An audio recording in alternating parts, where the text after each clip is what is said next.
Ray Bradbury, 1920 to 2012. Early life. Ray Douglas Bradbury was born on August 22, 1920, in Waukegan, Illinois. He was the son of Leonard Spaulding Bradbury and Esther Moberg Bradbury. As a child, Ray loved books and stories. His favorite authors were Edgar Allan Poe, H.G. Wells, and Jules Verne. When he was a boy, Ray visited the local library often. He read many books and dreamed of becoming a writer. His family moved to Los Angeles in 1934. Ray continued to visit libraries and read as much as he could. His passion for storytelling grew as he spent hours exploring different worlds in books. He also enjoyed watching movies and listening to radio dramas, which influenced his creative mind. His interest in fantasy and science fiction developed as he read pulp magazines and comic books, which inspired him to create his own stories. Ray's early education was shaped by his curiosity and love for literature. He was fascinated by history and science, often mixing real-world knowledge with his own imagination. Despite moving frequently due to the Great Depression, he found comfort in reading and writing. His family supported his passion, encouraging him to pursue his dreams. First steps as a writer. Ray started writing stories when he was young. In high school, he wrote for the school newspaper. He loved science fiction and fantasy. He wanted to create his own worlds with words. His teachers recognized his talent and encouraged him to keep writing.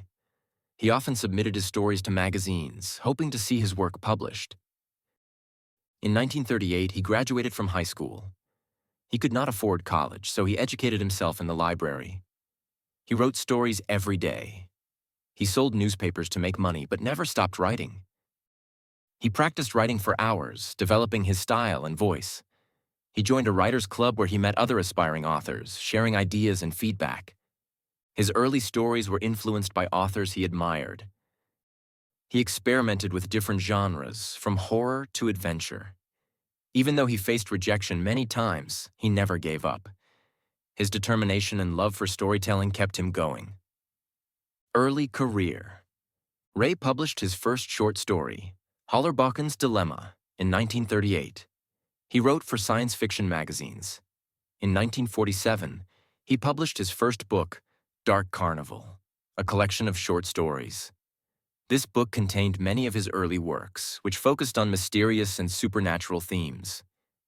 People started to notice his work. He had a unique style full of imagination. His stories were about the future, technology, and human emotions. He captured readers' attention with his ability to blend fantasy with real-life fears and hopes. He contributed to magazines like Weird Tales and Amazing Stories, gaining recognition among science fiction enthusiasts. As his career progressed, he received more opportunities to publish. He refined his storytelling, creating deeper characters and more complex plots. His ability to evoke strong emotions through simple language made his work stand out. The success of Fahrenheit 451. In 1953, Ray wrote his most famous book, Fahrenheit 451. It is about a future where books are illegal. Firemen do not put out fires. Instead, they burn books. The story was inspired by his concerns about censorship, mass media, and the loss of individual thought. The story warns about the dangers of censorship and losing knowledge. The book became very popular. Many schools and universities studied it. It is still one of the most famous science fiction books today. Readers connected with its themes, seeing parallels with real-world issues. Writing Fahrenheit 451 was not easy. Ray worked in a public library basement, using a typewriter that he rented for 10 cents per half hour. He wrote the book in a short period, driven by his passion for the topic. The novel was an immediate success, earning critical acclaim and awards. Other famous works. Ray wrote many books and short stories. Some of his most famous works include The Martian Chronicles, 1950.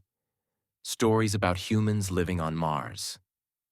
Something Wicked This Way Comes, 1962. A dark fantasy about a mysterious carnival. Dandelion Wine, 1957. a story about childhood and summer. His stories often mixed science fiction, fantasy, and deep emotions. He explored the relationship between humans and technology, often questioning the impact of progress on society. His works were adapted into movies, TV shows, and radio dramas.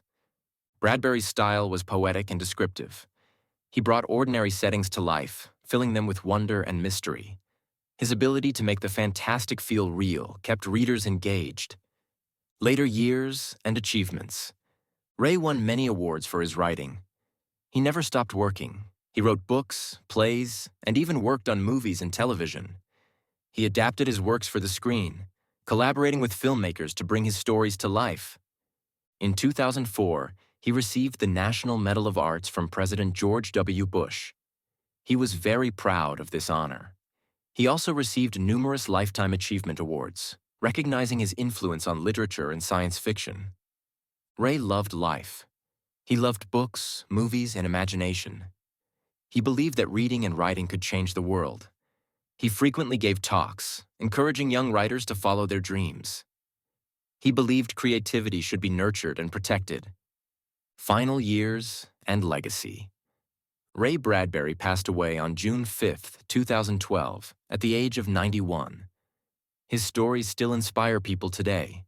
His books are read in schools around the world. His influence can be seen in modern science fiction, as many authors cite him as an inspiration. Many people remember him as one of the greatest writers of the 20th century. His stories continue to teach important lessons about life, freedom, and imagination. He left behind a vast collection of works that still captivate readers. His legacy includes adaptations of his stories into films and series. His predictions about technology and human behavior remain relevant. His contributions to science fiction have shaped the way people think about the future. Ray Bradbury's life philosophy. Ray Bradbury once said, "You don't have to burn books to destroy a culture. Just get people to stop reading them." He believed in the power of books. He wanted people to keep reading, learning, and dreaming.